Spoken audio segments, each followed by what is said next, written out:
Hello. तो आ गए सारे। तो आज के इस वीडियो में हम सीखेंगे अब अपना कंटिन्यू जो कोर्स था, जहाँ मैंने पिछले वीडियो में ख़त्म किया था वहाँ से मैं मूव करूँगा।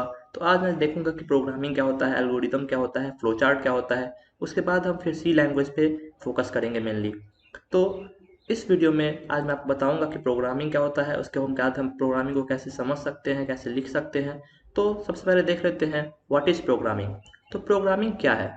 कोई भी चीज़ को हम सीक्वेंस में, कोड के सीक्वेंस में लिखते हैं, उसको हम प्रोग्रामिंग कहते हैं। अगर हम कुछ कंप्यूटर को इंस्ट्रक्शन दे रहे हैं कुछ सीक्वेंस में कि पहले ये फिर ये, तो उसको हम प्रोग्रामिंग कह सकते हैं। तो यहाँ पे लिखा हुआ है simple answer would be programming is the act of instructing computers to carry out task. हम कंप्यूटर को कुछ टास्क देते हैं कुछ सीक्वेंस में कि पहले ये टास्क करो फिर ये, उसको हम प्रोग्रामिंग कह सकते हैं। तो कंप्यूटर प्रोग्राम क्या होता है? तो कंप्यूटर प्रोग्राम होता है अ सीक्वेंस ऑफ इंस्ट्रक्शंस। उसी तरह अगर हम इंस्ट्रक्शन को सीक्वेंस में देंगे तो वो हो जाएगा हमारा कंप्यूटर प्रोग्राम। तो उसी को कंप्यूटर एग्जीक्यूट करता है, जिसको प्रोग्राम बोलते हैं। जो हम लिखते हैं, जो एक प्रोग्रामर लिखता है, उस प्रोग्रामर जो लिख रहा है कोड, उसी में इंस्ट्रक्शन कहीं छिपा होता है जो कंप्यूटर समझता है और उसे एग्जीक्यूट करता है। तो प्रोग्रामिंग बेसिक एक, हम टास्क दे रहे हैं कंप्यूटर को, एक इंस्ट्रक्शन होता है वो सीक्वेंस में दे रहे हैं, उसे हम कहते हैं प्रोग्रामिंग। अब आगे बढ़ते हैं। आगे बढ़ने में देख रहे हैं कि एक कंप्यूटर जो होता है उसके डिफरेंट लेयर्स होते हैं। कंप्यूटर सीधे एक बार में उठ के बन नहीं जाता है, उसके अलग अलग लेयर्स होते हैं। और फिर उस लेयर पे अपना अपना जो काम होता है वो काम करता है, जिससे हमें सीमलेस एक्सपीरियंस मिलता है कंप्यूटर को यूज करने का। तो सबसे पहले होता है एक मशीन होता है जिसमें सारे हार्ड ड्राइव्स होते हैं, हार्डवेयर होते हैं, जो कि हम देख सकते हैं कि ये स्क्रीन है, ये इसका कीबोर्ड है। तो इस टाइप से हार्डवेयर सब हो गए। उसके बाद हार्डवेयर में हम कुछ डालते हैं सिस्टम सॉफ्टवेयर, यानी कि कंपाइलर, इंटरप्रेटर, ऑपरेटिंग सिस्टम्स, ये सब हमारे सिस्टम सॉफ्टवेयर हो गए। कोई भी एप्लीकेशन वो इसी के हेल्प की वजह से चलता है। डायरेक्ट एप्लीकेशन को हम रन नहीं कर सकते हैं। हम पहले विंडोज स्टार्ट करते हैं, हार्डवेयर ऑन करते हैं बटन दबा के, तो हमारा ऑपरेटिंग सिस्टम ऑन होता है। फिर ऑपरेटिंग सिस्टम ऑन होने के बाद हम कोई भी एप्लीकेशन खोलते हैं, जैसे कि Microsoft PowerPoint, Excel, Google Chrome. तो उसी तरह फिर उसके बाद आता है एप्लीकेशन प्रोग्राम्स। एप्लीकेशन प्रोग्राम्स क्या हो गया? Word processor, spreadsheet, database software, IDE, जो कि हम आईडीई अपने इस कोर्स में यूज करेंगे। न्यूटन स्कूल का जो आईडीई अपना प्लेग्राउंड है, वहाँ पे हम सारे कोड को रन करके आपको मैं दिखाऊंगा कि कैसे हम आईडीज को भी यूज कर सकते हैं। तो कंप्यूटर बेसिकली एक इस टाइप से होता है। सबसे पहले हार्डवेयर हो जाएगा, उसके बाद सिस्टम सॉफ्टवेयर होता है, और फिर जब जाके एप्लीकेशन प्रोग्राम्स बनता है। तो इस तरह से हम कह सकते हैं कि कंप्यूटर एक तैयार होता है। तो सबका अपना अपना एक योगदान है, ये कुछ काम कर रहा होता है, ये कुछ काम कर रहा होता है, और ये कुछ काम कर रहा होता है। तो सबका अपना एक डोमेन है, उसी डोमेन में ये काम कर रहे होते हैं। अब आगे बढ़ते हैं कि टाइप्स ऑफ प्रोग्रामिंग लैंग्वेजेस। आपने बहुत सारे लैंग्वेज का नाम सुना होगा, सी, सी प्लस प्लस, जावा, पाइथन, सी शार्प। तो इन सभी लैंग्वेजेस का क्या क्या टाइप है, कैसे कैटेगराइज होते हैं लैंग्वेज, उसके बारे में हम देख लेते हैं। तो एक प्रोग्रामिंग लैंग्वेज ये कोई है, तो इसको जनरल कैटेगरी में प्रोग्रामिंग लैंग्वेज हम लोग कहते हैं कि सी बी हो गया, सी शार्प हो गया, जावा हो गया, पाइथन हो गया। तो इसको हम कैटेगराइज कैसे करेंगे? तो सी जो प्रोग्रामिंग लैंग्वेज होता है वो दो टाइप में कैटेगराइज होते हैं, एक लो लेवल और एक हाई लेवल। तो लो लेवल लैंग्वेज भी फर्दर दो कैटेगरीज में होते हैं डिवाइड, मशीन लैंग्वेज और असेंबली लैंग्वेज। ये हम आगे भी देखेंगे कि मशीन लैंग्वेज क्या होता है, असेंबली लैंग्वेज क्या होता है, इसके एडवांटेजेस, डिसएडवांटेजेस, इसके डिफरेंट एग्जाम्पल्स। और उसी तरह हाई लेवल जो लैंग्वेज है, इसे हमने तीन कैटेगरीज में डिवाइड किया है।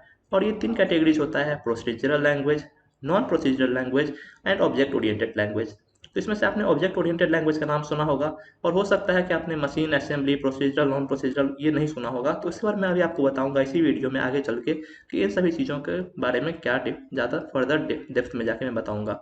तो आपने ऑब्जेक्ट ओरिएंटेड के बारे में सुना होगा कि जावा, सी प्लस प्लस ये ऑब्जेक्ट ओरिएंटेड है। नॉन प्रोसीजरल के बारे में आप नहीं जानते होंगे। प्रोसीजरल लैंग्वेज हमारा सी जो है, मैं जो सीख रहा हूँ, सी लैंग्वेज, वो हो जाता है हमारा प्रोसीजरल लैंग्वेज। तो उसी तरह असेंबली लैंग्वेज और मशीन लैंग्वेज के बारे में आपको मैं नेक्स्ट स्लाइड में बताता हूँ। तो सबसे पहले देख लेते हैं मशीन लैंग्वेज। तो मशीन लैंग्वेज क्या होता है, इसके एडवांटेजेस क्या होते हैं और डिसएडवांटेजेस क्या होते हैं। तो मशीन लैंग्वेज जो होता है वो मशीन ओरिएंटेड होता है, मशीन डिपेंडेंट लैंग्वेज होता है। और इसके एडवांटेज है कि ये रन बहुत फास्ट करता है program, and no translation program is required. इसमें आपको कोई भी ट्रांसलेशन नहीं करना होता है, आप सीधे सोर्स कोड जो लिखते हैं उसी पे काम होता है, और आपको डायरेक्ट यहाँ पे आउटपुट मिल जाता है, जो कि बहुत फास्ट होता है। लेकिन इसका डिसएडवांटेज भी बहुत ज़्यादा हैं। जो इसका डिसएडवांटेज है वो है मशीन डिपेंडेंट होता है। यानी आपका अगर मशीन ख़राब हो गया तो आपका जो भी कोड आपने लिखा था इतने मेहनत करके वो सारा बर्बाद हो जाएगा। डिफ़िकल्ट टू मॉडिफाई है, इसको आप जल्दी ईजिली मॉडिफाई नहीं कर सकते हैं। आपका कोई बग आ गया इस प्रोग्राम में तो आपको मॉडिफाई करने में, उसे ढूंढने में बहुत ज़्यादा मुश्किल होती है। तो ये भी इसका एक बड़ा डिसएडवांटेज हो जाता है। और डिफ़िकल्ट टू प्रोग्राम, और इसको सीखना भी थोड़ा मुश्किल हो जाता है, इसको प्रोग्राम करना भी थोड़ा मुश्किल हो जाता है। तो ये सब इसके डिसएडवांटेजेस में आ जाते हैं। अब बात करते हैं असेंबली लैंग्वेजेस की। तो असेंबली लैंग्वेज क्या होता है, असेंबली लैंग्वेज का एडवांटेजेस क्या होता है और उसका डिसएडवांटेजेस क्या होता है। तो असेंबली लैंग्वेज जो है easy to understand and use है। इसे आप अंडरस्टैंड इजी कर सकते हैं और यूज भी इजीली कर सकते हैं। लेकिन इसमें और आपको लोकेट और करेक्ट एरर भी बहुत इजी कर सकते हैं, जो कि आप पिछले मशीन लैंग्वेज में नहीं कर पा रहे थे। वहाँ पे आपको एरर ढूंढने में, एरर को फिक्स करने में आपको मुश्किल आ रही थी, जो कि यहाँ पे असेंबली लैंग्वेज में थोड़ी कम हो गई है। यहाँ पे आप मॉडिफाई भी इजीली कर सकते हैं। एफिशिएंसी ऑफ मशीन लैंग्वेज, इसमें आप मशीन लैंग्वेज का भी जो भी डिसएडवांटेजेस था वो ठीक करके असेंबली लैंग्वेज में लाया गया था, कि जो भी मशीन लैंग्वेज में जो बुराई थी उसको हम डिसएडवांटेजेस को एडवांटेज में कन्वर्ट कर दिए थे। लेकिन यहाँ पे फिर भी एक मुश्किल थी, डिसएडवांटेजेस थी कि ये मशीन डिपेंडेंट था। ये भी अगर मशीन ख़राब हो गई तो सारा कोड ख़राब हो गया, सारा मेहनत बर्बाद हो गया। उसी तरह यहाँ पे नॉलेज ऑफ हार्डवेयर रिक्वायर्ड था, हार्डवेयर का आपको नॉलेज होना चाहिए था। अगर आप सॉफ्टवेयर डेवलपर बन रहे हैं तो आपको पहले हार्डवेयर डेवलपर बनना होता, फिर सॉफ्टवेयर डेवलपर आपको बनना होगा, क्योंकि आपको नॉलेज होना चाहिए हार्डवेयर के बारे में कि कैसे कंप्यूटर काम कर रहा है। उसके बाद मशीन लेवल कोडिंग था, यानी कि ये मशीन से ज़्यादा डिपेंडेंट था, मशीन के साथ सिंक्रोनाइज करके ये काम कर रहा था। तो ये सब इसके डिसएडवांटेजेस थे असेंबली लैंग्वेजेस के। अब हम आगे आते हैं अपना हाई लेवल लैंग्वेज के ऊपर, जो कि ज़्यादातर लोग सीख रहे होते हैं। तो हाई लेवल लैंग्वेज में एडवांटेजेस है easy to learn, easy to understand, easy to write program, easy to detect and remove errors, built in library functions और मशीन इंडिपेंडेंट। तो मेन जो बेसिक इसको अच्छा बनाता है वो है मशीन इंडिपेंडेंट। आपका मशीन ख़राब भी हो गया फिर भी आपको कोड को कोई हार्म नहीं होगा। और बिल्ट इन लाइब्रेरी फंक्शंस है, इसका मतलब हुआ कि आपको कोई भी फंक्शन आसानी से इंपोर्ट करके अपने काम को आसान बना सकते हैं। आपको उस फंक्शन के लिए एक्स्ट्रा अलग से कोड नहीं लिखना होगा, वो आपको इनबिल्ट मिल जाएगा, जो कि लाइब्रेरी में होता है। सी लाइब्रेरी हमने आपको बताया था, बेसिक सी लाइब्रेरी। तो वहाँ से भी आप डायरेक्ट मैथ का फंक्शन ले सकते हैं, स्ट्रिंग फंक्शन ले सकते हैं। उस तरह बहुत सारे वेरियस फंक्शंस हैं जो कि आप डायरेक्ट इंपोर्ट करके ले सकते हैं। तो इस तरह से ये हो गया इसका एडवांटेजेस। और इसमें भी कुछ एडवांटेजेस थे, वो था लो एफिशिएंसी एंड लो फ्लेक्सिबिलिटी। तो ये थोड़ा एफिशिएंट कम था और फ्लेक्सिबल थोड़ा कम था, लेकिन इसके बावजूद हम इसको काम में ला सकते थे, क्योंकि ये हमारा जो बेसिक एडवांटेजेस था वो एडवांटेजेस डिसएडवांटेजेस के थोड़ा ऊपर भारी पड़ रहा था, तो हम इसे यूज में ले सकते थे। अब बात करते हैं हाई लेवल लैंग्वेज में। तीन पार्ट मैंने आपको बताया था, procedural language, non procedural language and object oriented language. तो प्रोसीजरल लैंग्वेज हो जाता है जिसके एग्जांपल इतने सारे आप देख सकते हैं, मैं इस पे आऊँगा। फिर नॉन प्रोसीजरल में दो एग्जांपल है यहाँ पे, और ऑब्जेक्ट ओरिएंटेड में आप यहाँ देख सकते हैं सी प्लस प्लस एंड जावा। तो इसके बारे में हम बात नहीं करेंगे, सी प्लस प्लस और जावा के बारे में। प्रोसीजरल लैंग्वेज में देख सकते हैं जो फॉर्ट्रान, कोबोल, ये सब बहुत पुरानी लैंग्वेज हैं जो कि बहुत यूज होते थे बिजनेस के टाइम में, बिजनेस स्पेसिफिक थे। पैस्कल, एडीए एंड सी। तो हम लोग इस कोर्स में मेनली सी पे फोकस करेंगे। ये सब लैंग्वेज बहुत पुराने हो चुके हैं, तो आज के टाइम में उतने ज़्यादा यूज भी नहीं हो रहे हैं। नॉन प्रोसीजर लैंग्वेज में आप एसक्यूएल और आरपीजी देख सकते हैं। तो एसक्यूएल होता है स्ट्रक्चर्ड क्वेरी लैंग्वेज, तो ये आपको डेटाबेस मैनेजमेंट में आपको समझ में आएगा। जब आप डेटाबेस मैनेजमेंट सिस्टम समझेंगे तो आपको इसमें एसक्यूएल, नो एसक्यूएल, ये सब आप उस समय समझ में आएगा, उस समय आप इसे पढ़ सकते हैं। ऑब्जेक्ट ओरिएंटेड बारे में आप जानते ही होंगे, सी प्लस प्लस, जावा। तो इसी बारे में हम इस वीडियो में कुछ बात नहीं करूंगा, क्योंकि ये लैंग्वेज जो है सी के बाद आप आसानी से सी प्लस प्लस और जावा सीख सकते हैं। तो उसी के बाद हम सी के बाद हो सकता है तो सी प्लस प्लस या जावा में से किसी एक को स्टार्ट कर सकते हैं। अब आगे बढ़ते हैं। हमारा जो होता है बेसिक एल्गोरिदम। एल्गोरिदम क्या होता है, जिसे हम कोई भी कोड को सॉल्व करना है तो उसके लिए हमारे पास एक एल्गोरिदम होना चाहिए। हम डायरेक्ट कोड पे जंप नहीं कर सकते हैं, पहले हम स्ट्रक्चर तैयार करते हैं, कंप्यूटर को क्या इंस्ट्रक्शन देना है, कंप्यूटर को क्या इनपुट लेना है, क्या आउटपुट देना है, वो सब हम डिसाइड करते हैं। उसके बाद ही हम कोड लिखना स्टार्ट करते हैं। तो आपको बेसिक डायरेक्ट कोड पे जंप नहीं करना है। तो एल्गोरिदम क्या होता है, एल्गोरिदम एक सिंपली स्टेप है कि कोई भी टास्क को कैसे स्टेप में कंप्लीट करना है। तो वो एक टाइप का बिल्डिंग ब्लॉक है प्रोग्रामिंग का, कि आपको सबसे पहले यहाँ पे कुछ काम दिए अपने सिस्टम को, पहले आप डिसाइड किए ब्लूप्रिंट टाइप से। उसके बाद आप सोचेंगे कि इसको कंप्यूटर ये आउटपुट इनपुट लेगा, उसके बाद कंप्यूटर कुछ काम करेगा अपना, उसके बाद ये हमें आउटपुट निकाल के दे देगा। तो इस टाइप से ये एल्गोरिदम हो गया। तो एल्गोरिदम के कैरेक्टरिस्टिक्स क्या होते हैं, इसमें हमें इनपुट दिखाना होता है कि इनपुट क्या हम देंगे कंप्यूटर को, आउटपुट कंप्यूटर फिर मुझे क्या देगा। उस कोड को रन करने के बाद डेफिनेटनेस होना चाहिए कि कुछ इसमें डिफाइन होना चाहिए कि हाँ इसका ये वैल्यू निकल के आएगा। ये इफेक्टिव होना चाहिए, ऐसा नहीं कि जो हमारा जो प्रोग्राम है बहुत ज़्यादा लंबा चल रहा है या फिर बहुत ज़्यादा लेंदी है, तो उसे हमें कम करना होगा। फाइनाइटनेस बनाना होगा, जो कि फाइनाइट हो, मतलब कुछ लाइन में हो और अपना काम करके वो एग्जीक्यूट कर दे। इंडिपेंडेंट हो, ज़्यादा किसी पे डिपेंडेंट ना हो, ना मशीन पे डिपेंडेंट हो। तो इस टाइप से हम एल्गोरिदम को सेट कर सकते हैं, जो कि हमारा काम को और आसान बनाता है, हमारे जो टास्क हैं उसे और ईजी बनाता है। अब मैं बता रहा हूँ कि एल्गोरिदम कैसे करते हैं। अगर हमें 2 नंबर का ऐड का कोई प्रोग्राम लिखना होगा, तो कोई 2 नंबर का प्रोग्राम लिखना है हमें, तो सबसे पहले हम स्टार्ट करेंगे। स्टार्ट करने के बाद क्या करेंगे, हम बोलेंगे कि मुझे 2 नंबर चाहिए, तो कंप्यूटर से मैं, मतलब यूजर से मैं 2 नंबर मांगूंगा। तो उसके मैं num1 num2 2 वेरिएबल सेट कर लूँगा और मुझे इसका सम लेके डिस्प्ले करना है। तो सम के लिए भी मुझे एक अलग से वेरिएबल करना होगा, तो सम मैं अलग वेरिएबल डिक्लेयर कर लूँगा। उसके बाद ही मैं यहाँ पे अब num1 यूजर डालेगा 3, num2 कोई यूजर डालेगा 5, और इसे मैं num1 प्लस num2 करके इस दोनों वेरिएबल को एक अलग वेरिएबल सम में स्टोर कर दूंगा। तो जो जो भी यहाँ पे 3 था और ये 5 था, 3 प्लस 5 होता है 8, तो 8 जो था वो सम में वेरिएबल सम वेरिएबल में चला जाएगा। ये वेरिएबल का नेम है सम, num1 वेरिएबल का नेम है, num2 वेरिएबल का नेम है। तो ये मैं वेरिएबल पे जब आऊँगा तब मैं आपको बताऊंगा कि वेरिएबल को कैसे डिस्क्राइब कर सकते हैं, कैसे लिख सकते हैं, कैसे यूज में ला सकते हैं, वेरिएबल को कैसे नहीं लिखना चाहिए जो एरर आपको दे दे। तो इन सभी चीज़ों के बारे में हम वेरिएबल सेक्शन में डिस्कस करेंगे। वही मैं आपको बस बता रहा हूँ कि एल्गोरिदम कैसे काम करता है। तो हमें मेरे पास पहले एक नंबर होना चाहिए, 2 नंबर होना चाहिए। अगर मैं 2 नंबर का सम लेना चाह रहा हूँ तो एक सम होना चाहिए वेरिएबल, जो सम को जो निकाले 2 नंबर उसे वो स्टोर करे और वो हमें फिर डिस्प्ले करे। तो सम को मैंने यहाँ पे स्टोर कर दिया है, 8 जो था वो सम यहाँ पे सम वेरिएबल में स्टोर हो चुका है और हमें सम को डिस्प्ले करना है। तो फिर यहाँ पे मैं डिस्प्ले सम करूंगा। यहाँ पे मुझे कोई कोड नहीं लिखना है, एल्गोरिदम में आपको कोई कोड नहीं लिखना है। एल्गोरिदम में आपको बस स्टेप लिखना होता है कि यहाँ पे शुरू करना है, यहाँ पे खत्म करना है। कोड लिखने के बाद फिर उसके बाद काम आता है कोड लिखने का। डिस्प्ले सम किए और फिर यहाँ पे हम कर सकते हैं यहाँ पे एंड। तो यहाँ से मैंने शुरू किया था, 2 नंबर लिया मैंने, एक 3 एक 5, या फिर कोई भी यूजर जो अपना मन से नंबर कोई भी दे। उसके बाद हमने एक सम वेरिएबल यहाँ पे लिया।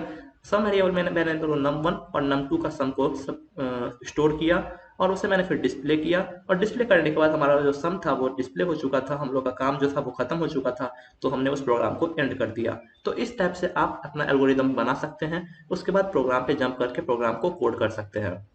अब बात करते हैं आगे फ्लो चार्ट के बारे में। तो फ्लो चार्ट जो है बहुत ही बेसिक चीज़ है, आप समझ सकते हैं। फ्लो चार्ट बहुत ही नॉर्मल चीज़ है जो आपको यूज नहीं होगा, लेकिन आप फिर भी नॉलेज के लिए समझ सकते हैं इसे।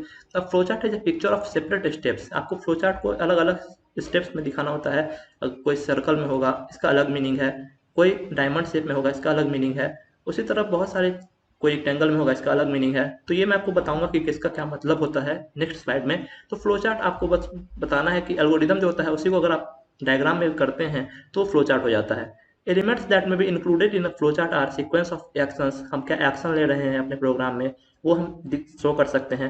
प्रोग्राम क्या इनपुट और आउटपुट ले रहा है वो शो कर सकते हैं। क्या डिसीजन बन रहा है इफ एल्स के वजह से, वो हम शो कर सकते हैं। तो इन सभी चीज़ों को हम इंक्लूड करके एक फ्लो चार्ट बना सकते हैं। तो फ्लो चार्ट में हर एक डायग्राम का अलग मतलब होता है, वो मतलब अब यहाँ पे आप देख सकते हैं। तो अगर आपको कोई भी प्रोग्राम को स्टार्ट या एंड करना है तो आपको इस टाइप का शेप बनाना है।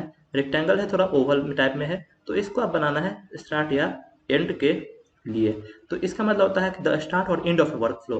जैसे कि आपको कोई भी स्टार्ट करना है तो आपको इस टाइप का बनाना होगा स्ट्रक्चर, और एंड भी करना है तो इसका मतलब हो जाएगा स्टार्ट या एंड।